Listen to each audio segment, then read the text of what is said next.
yun, at medyo tagal-tagal na, ilang araw bago tayo nakabalik, almost isang buwan. So welcome back dito sa trabaho ni Dags, at babalikan na natin yung trabaho namin nung nakaraang last 2018 kung hindi ako nagkakamali, kung saan nilagyan ko ng railings yung hagdanan. Balikan na natin, at ito yung naging trabaho namin nung nakaraang 2018. So dito naman sa railings ng hagdanan na to, ginamitan natin siya ng railings na pipe, yung kanyang poste at saka yung hawakan ng ating railings. Ginamitan din natin siya ng 1 1/2 na pipe, so schedule 40 yan para hindi tayo mahirapan sa pag-welding. At syempre nilagyan natin siya ng expansion bolt dito sa may baba. Ayan, nakikita natin yung baba na yan. Nilagyan natin siya ng expansion bolt para hindi tayo mahirapan sa paglagay ng ating poste. So yung kanya namang kumbaga parang railings niya, yun sa may gitna, nilagyan natin siya ng 1/2 na tubular. So medyo manipis ito, nasa 1.2 ang kapal.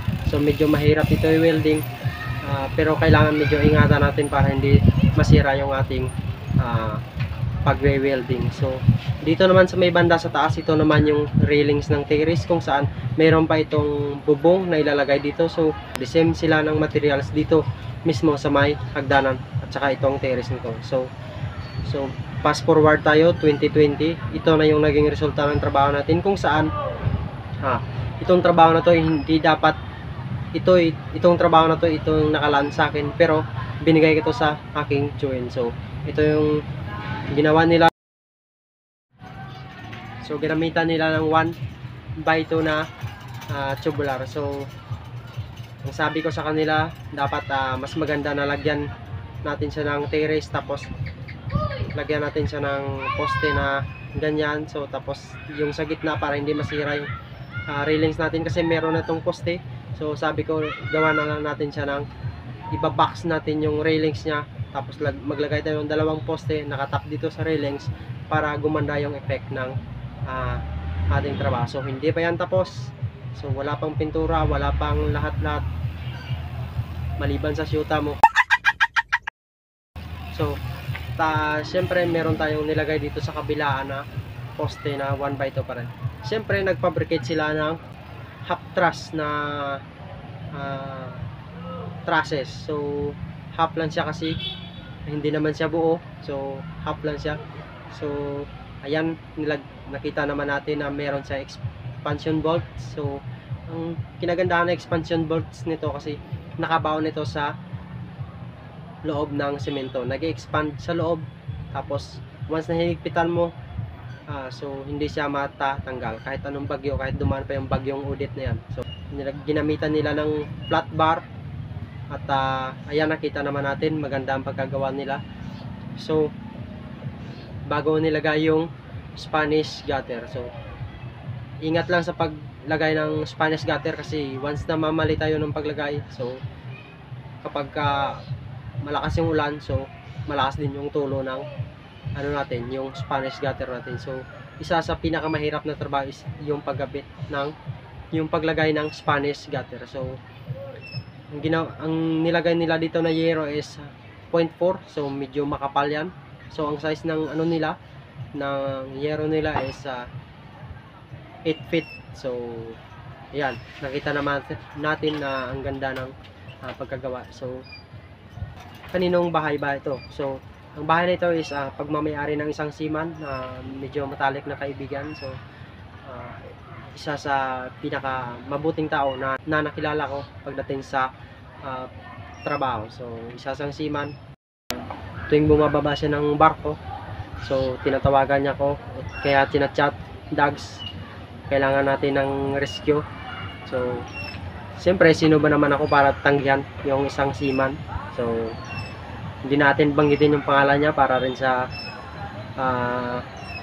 kanyang privacy. Pero shoutout na lang din kay Ma'am Jezebel, kay Sir Alvin, kay Boss Jigjig, siyempre sa bunso nilang anak na babae. So nakalimutan kong pangalan. So isa sa pinakamagandang nila lang.